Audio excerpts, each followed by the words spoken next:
ध्वनि सिद्धांत संस्कृत काव्यशास्त्र की बहुत बड़ी उपलब्धि है।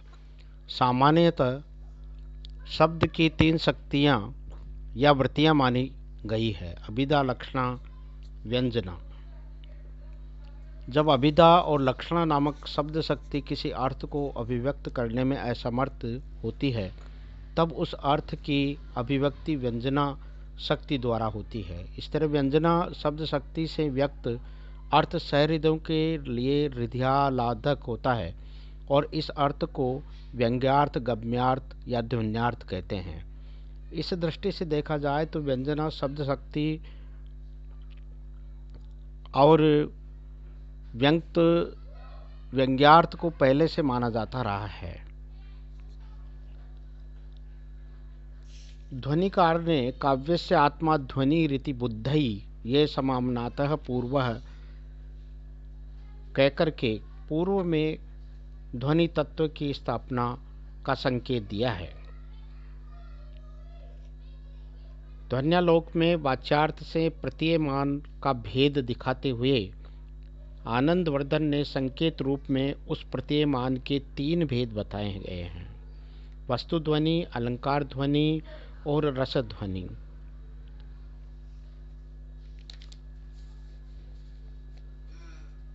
व्यंग्य की सत्ता माध्यम काव्य में गौण रूप में रहती है, अर्थात उसमें व्यंग्यार्थ वाच्यार्थ की अपेक्षा अधिक रमणीय नहीं होता, वरन समान या कम रमणीय होता है। अधम काव्य में व्यंग्य की स्थिति नहीं होती है, पर अर्थ का चमत्कार अवश्य रहता है। परवर्ती आचार्यों ने अधम काव्य को अस्वीकार किया। मम्मट आचार्य ने आनंदवर्धन की तरह ही इसे माना। अभिव्यंग्य के आधार पर ध्वनि सिद्धांत में ध्वनि के भेद के अंतर्गत अभिव्यंग्य अर्थात प्रतीयमान अर्थ की दृष्टि से ध्वनि के तीन भेद होते हैं। ध्वन्यालोक में इसको वस्तु ध्वनि, अलंकार ध्वनि तथा रसादि ध्वनि नाम से अभिहित किया गया है।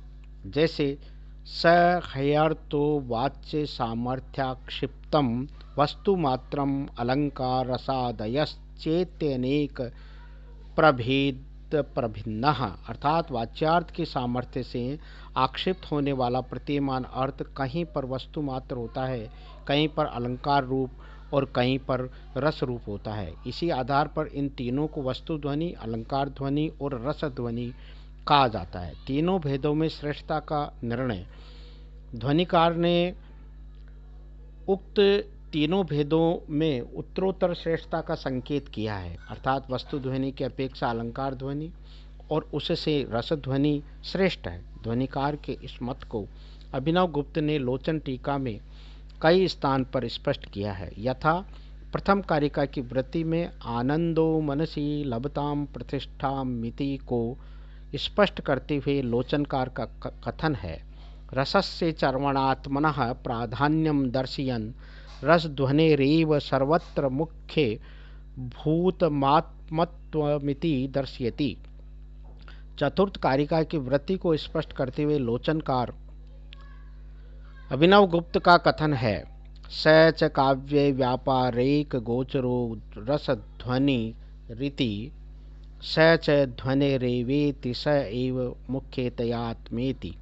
काव्यसात्मा स एवार्थ तथा चादि कवेः पुरा इत्यादि पांचवी कारिका में वृत्ति भाग का व्याख्यान करने में अभिनव गुप्त का कथन है: तेन रस एव वस्तुतः आत्मा वस्तु अलंकार ध्वनि तु सर्वथा रसम प्रति पर्यवस्येति इति वाच्याद उत्कृष्टौ तौ इत्यभिप्रायेण ध्वनि काव्यस्य आत्माति सामान्येनोक्तम। उक्त तीनों उद्धरणों का आशय यही है कि ध्वनि को काव्य की आत्मा कहना तो सामान्य कथन मात्र है। वस्तुतः प्रधानता के कारण रस ही काव्य की आत्मा है। काव्य में चर्वणा भी रस की ही होती है और काव्य व्यापार में भी उसी की प्रधानता प्रतीत होती है। इसलिए वस्तु ध्वनि तथा अलंकार ध्वनि से रस ध्वनि की श्रेष्ठता स्वतः सिद्ध हो जाती है। लोचनकार कि इस अभिमत को आधार मानाकर परवर्ती आचार्यों ने रसध्वनि को ही काव्य की आत्मा माना है और रस सिद्धांत की श्रेष्ठता तथा व्यापकता प्रतिपादित की है। वस्तु ध्वनि जब व्यंग्यार्थ या प्रतीयमान अर्थ से मात्र किसी वस्तु की अथवा विचार की ही व्यंजना हो तब वस्तु ध्वनि होती है।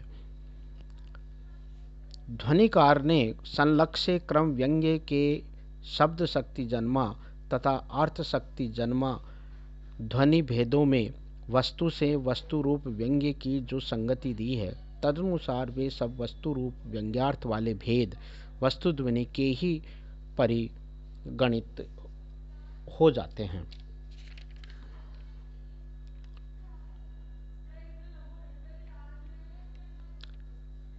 ध्वन्यालोक में वाच्यार्थ एवं व्यंग्यार्थ की पृथक पृथक सत्ता सिद्ध करते हुए ध्वनिकार ने ध्वनि काव्य का जो स्वरूप उपस्थित किया है वह इस प्रकार है। यत्रार्थः शब्दो वा तमर्थ उपसर्जनीय कृत स्वार्थौ व्यंगतः काव्य विशेषः स ध्वनिरिति सूरि भी कथित है। इसी प्रकार मम्मटाचार्य ने अपने काव्य प्रकाश में लक्षण किया है। इदम उत्तम अतिशयेन व्यंग्ये वाच्यात ध्वनि बुद्धि कथित है।